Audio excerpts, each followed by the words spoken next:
নমস্কার, কথাকুঞ্জ থেকে বলছি। ইচ্ছা করে পরানটারে গামছা দিয়া বান্ধি, ইচ্ছা করে পরানটারে গামছা দিয়া বান্ধি।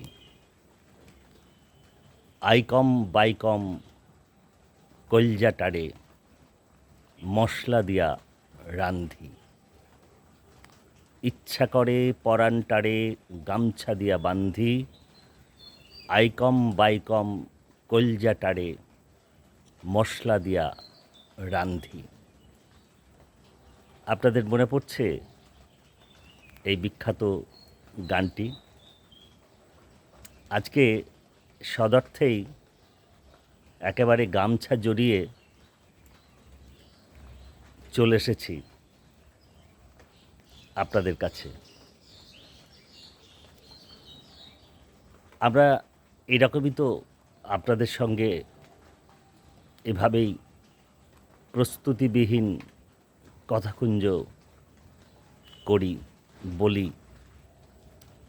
হঠাৎ মনে হলো বেশ এক চটকা বৃষ্টি হয়ে গেল, তো দরকার কি আছে, একটু গামছা জড়িয়ে ছাদে চলে এলাম দু একটা কথা বলবো বলে। আর তাছাড়া এখন এখন কেন, বহুকাল ধরেই আমরা তো জানি যে আমরা প্রায় সকলেই সবজান্তা গামছাওয়ালা। কথায় আছে না, সবজান্তা গামছাওয়ালা? তো আমরা তো সকলেই সবজান্তা গামছাওয়ালা। অবশ্য আমি নই।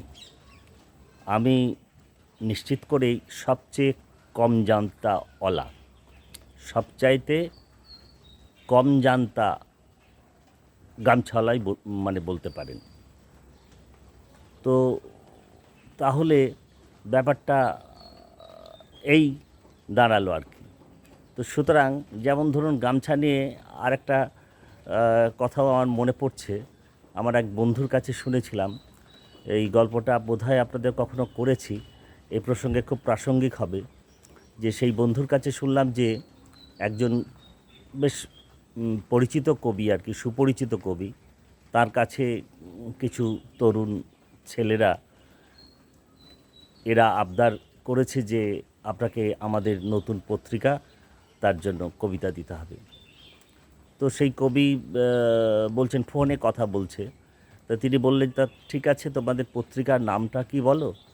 তো বলল যে দাদা, পত্রিকার নামটা বলতে একটু খারাপ লাগছে। বলছে, খারাপ লাগছে সে কি কথা?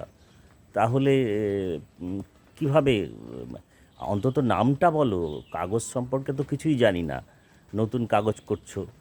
তো বলল যে আসলে বলতে খারাপ লাগছে, আমাদের কাগজের নাম গামছা। উনি বললেন যে না না না, কিছু মনে করো না, অন্তত আমি গামছা পত্রিকায় কবিতা দেব না, লেখা দেব না। তো জীবনের শেষে তো কী থাকে, এক টুকরো গামছাই তো থাকে। সুতরাং গামছাকে এত ছোট করে দেখবার কোনো কারণ নেই। আর দিনের শেষে আমরা তো চলতে ফিরতে দুবেলায় দেখতে পাচ্ছি চতুর্দিকে সব জান্তা গামছাওয়ালা ঘুরে বেড়াচ্ছে।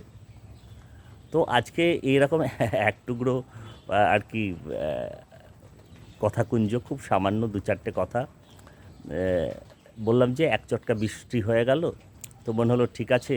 আর বেশ গুমোট ধরেছে, ছিল গরম, বেশ গরম চলছে, আবহাওয়াটা খুব বেশ একটা গুমসানি গরম চলছে। তো কী আর করা যায়, আমি গামছা জড়িয়েই চলে এলাম। তো ঠিক আছে, আজকে একটু মজা করে আপনাদের সঙ্গে দু চারটে কথা বললাম। আপনারা নিয়মিত কথাকুঞ্জ শুনছেন, মূল্যবান মতামত দিচ্ছেন, আমরা নিশ্চিত করে প্রাণিত হচ্ছি, সমৃদ্ধ হচ্ছি। অন্যান্য পর্বগুলির মতো এই পর্বটিও আপনাদের কেমন লাগলো নিশ্চিত করে জানাবেন। সকলে ভালো থাকতে চেষ্টা করবেন।